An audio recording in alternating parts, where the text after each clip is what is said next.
Hi everybody, I hope that you're all doing well. So today we are back to do a slightly impromptu video, one that I wasn't necessarily expecting to do. However, I have had a parcel arrive, a mysterious parcel. So you might remember last week I did my autumn TBR in which I mentioned that one of the books that I was really keen to read in the next 3 months was Burnt Sugar by Avni Doshi. And as the famous saying goes, if you mention burnt sugar, Kieran from KDBooks will emerge. And pretty much immediately he sent me a message saying, hey, I've got a copy of Burnt Sugar by Avni Doshi, let me send it to you. And I was just like, well, okay, yeah, fine, great, lovely, thank you. And then a few days later he said that he'd mailed off the books with a challenge, to which I said, number 1, books, plural, and number 2, challenge.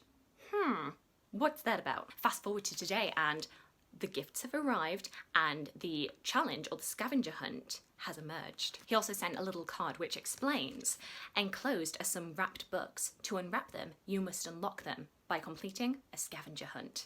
What you'll need are written on each book. Let the games begin. So basically, in order to be able to open and show you these books, I must go round my house and collect something or complete a challenge. I wonder if the carrot wrapping paper is significant because he's kind of dangling the carrot of a new book in front of me. But yes, Kieran, I accept your challenge and I will go on this scavenger hunt. I even have my little Elizabeth Bennet pin on for good luck. You probably cannot read it, but it says, "My courage always rises at every attempt to intimidate me." I'll insert a little photo because you probably can't see that. But I will start from the top and work my way down. So in order to unlock this book, it says that I must grab the 2 longest books in my house and the 2 shortest books in my house. This is probably riffing on the fact that me and Kieran were both talking about doing videos where we showcase our longest and shortest books. Let me know if you are interested in seeing that. This will probably just give you a little preview of what is to come. But here we are. I have collected the 2 longest and 2 shortest books on my bookcase and within the house. In terms of the 2 shortest books on this list, we have 2 little pamphlets, which do count as books because they count on Goodreads. We have Politics in the English Language by George Orwell. This is just an essay and it clocks in at 24 pages. And then we have one that we have seen before already on this channel, which is The Unknown Unknown, Bookshops and the Delight of Not Getting What You Wanted by Mark Forsyth. This is a little essay in which Mark Forsyth talks about the delights of bookshops, the ways in which bookshops enable you to discover books that you may never have heard of before in a way that an algorithm online just cannot mimic. And then for the 2 longest books, I feel like they were quite predictable ones. We have this Everyman's Library edition of Les Miserables. This is the first edition that I own. I have another one here, but which clocks in at about 50 less pages or so, I think, just due to the translation. And this one comes in at 1,432 pages. And then the longest book that I have on my shelf is this Norton Collected Anthology of Shakespeare. I have to say, if I was ever stranded on a desert island and I was only allowed to bring one thing with me, I think this would be a very, very good bet, because not only is it absolutely massive and it has all of the plays and the sonnets, but also pretty good weapon. Like, I feel like you could kill somebody with this. And including the index, this clocks in at a whopping 3,417 pages. So yeah, big boy. So hopefully those 4 books have satisfied the prompt for you, Kieran, so I can dig into this. I actually have no idea what this is going to be. I have some suspicions for a couple of the books, but this I have no idea. Oh, I'm sorry, I'm ripping up the lovely paper. Ooh. Oh, ooh. Ah. So this is one of the Penguin Little Black Classics. This is The Maldive Shark by Herman Melville. And I don't know if Kieran knows that I read Moby Dick earlier this year, so yay, some more Melville. Dark, nightmarish sea stories and poems inspired by Melville's adventures around the world's oceans in a whaler. So actually that's quite good because these are Melville's own experiences rather than just taken from Moby Dick. So thank you very much, Kieran. This is a very good choice. Next up we have this little one, and it says, to unlock this book, collect the following. All the lamb bananas in the house. That is alluding to my reread book tag in which I was in a different location. I was downstairs and one of my parents' lamb bananas was in the background and I kind of pointed it out and made a joke about it. So Kieran had ordered me that my next video I had to have all of the lamb bananas in the house rounded up. Some sift flour, don't think we didn't see. That is alluding to when I baked a cake for my 500 subscriber celebration and I forgot to sieve the flour. And I was really annoyed and I messaged Kieran saying, I've messed it up, I've done it, it's gonna go wrong. So yes, I have to atone for my sins by sieving some flour and showing you. And then a third thing that I have to find, so demanding, Kieran, is something that I'm proud of. Pride in yourself in this day and age, in this economy? Nah. Okay, off I go to find things.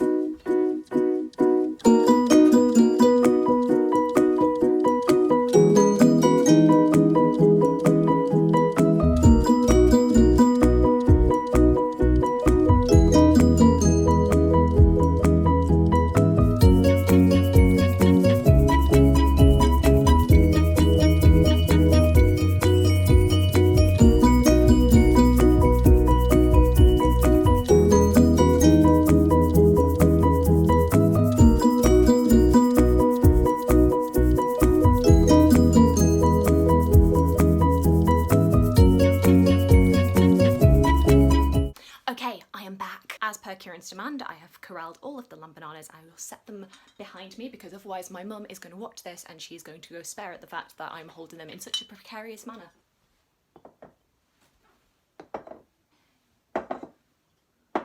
Here you go, all of them in the background for you. We also have this little Super Lamb Bananas book, which shows you all of the different iterations of the lamb banana. I quite like this one.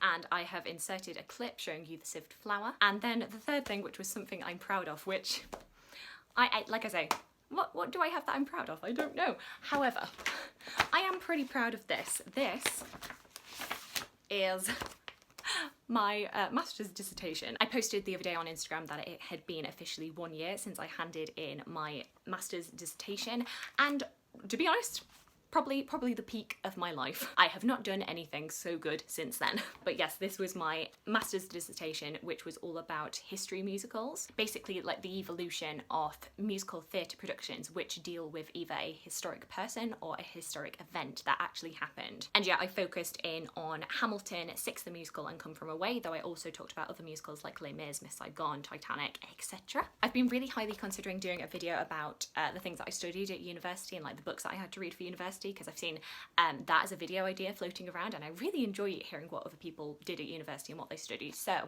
I'm probably going to talk more about that in that video. Yeah, this I'm pretty proud of. And you know, I got a distinction for it, so so I am now going to dig into this. Ooh, what is this? Ooh, interesting. So this I think I have heard of, but I've not heard that much about it. It is Fox 8 by George Saunders, who was the winner of the Booker Prize in 2017 for Lincoln in the Bardo. So a bit of a Booker theme going on here, I think, Kieran. Fox 8 has always been curious and a bit of a daydreamer, and by hiding outside houses at dusk and listening to children's bedtime stories, he has learnt to speak human. The power of words and the stories built from them is intoxicating for a fox with a poetic soul. But there is danger on the horizon. A new shopping mall is being built, cutting off his pack's food supply. To save himself and his fellow foxes, Fox 8 will have to set out on a harrowing quest from the wilds of nature deep into the dark heart of suburbia. Oh, that's lovely. Thank you, Kieran. Next up, we have this package, and the challenge is shout out 3 channels that you haven't done already to unlock this book. 1 channel between 301 to 500 subscribers, 1 channel between 101 to 300 subscribers, and then 1 channel between 0 to 100 subscribers. And I've done actually more than 3 because I've got a couple people on here who I have shouted out on Instagram, but I've not done on YouTube. And I don't know if that counts. He'll probably say that that's a technicality. So I'm going to do somebody that I've never shouted out and then somebody that I have shouted out on Instagram but not on YouTube.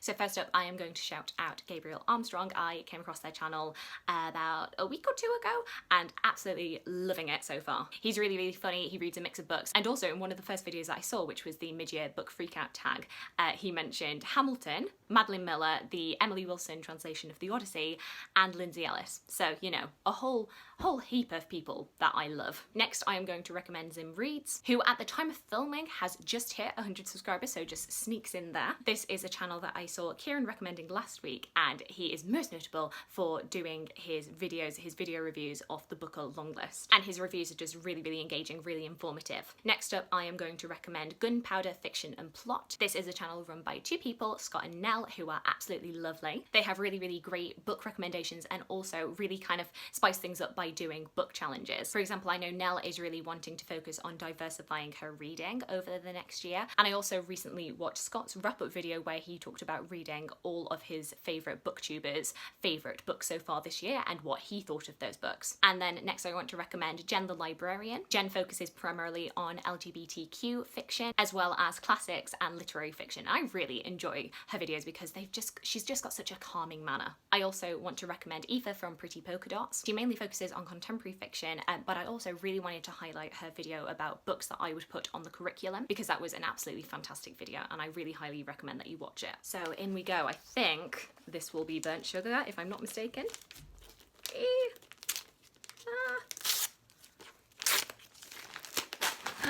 Here it is. Oh, it's so pretty. So here we go. Here's the star of the show, Burnt Sugar by Avni Doshi. Like I said in my autumn TBR, I am so excited to read this. So thank you very much, Kieran. And then lastly, we have this. And I think I know what this is. Myself and Kieran have an ongoing joke since pretty much like a month into me starting my channel, in which I said I didn't want to read Ulysses by James Joyce. And Kieran was horrified by this, and pretty much every single day since then has been like, so when are we buddy reading Ulysses? When are we buddy reading Ulysses? So considering how big this is, and considering the prompt on here is, if you unwrap this, you promise to read and review it before the 1st of January 2021, I think it's Ulysses. Though he does give me a caveat, which is otherwise, leave wrapped on bookcase, the choice is yours. So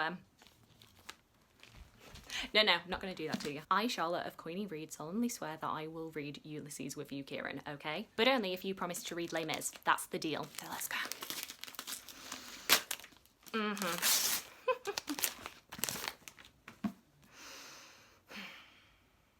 Yay. Oh, Kieran, you evil genius. So there we have it. Those are the 4 books which Kieran has sent me. This was a fun little game. I highly recommend now, if Kieran ever messages you and offers to send you a book, know that there will be some sort of game going in, but this was good fun. My parting word to you, Kieran, is, do you hear the people sing? And for the rest of you watching, I hope this was just like a fun little game and like a little mini book haul that you enjoyed. Let me know if you have read any of these 4 books and let me know how you got on with them. I'd love to hear from you. I hope that you are all having a fantastic day and I look forward to talking to you again soon. Thanks, bye.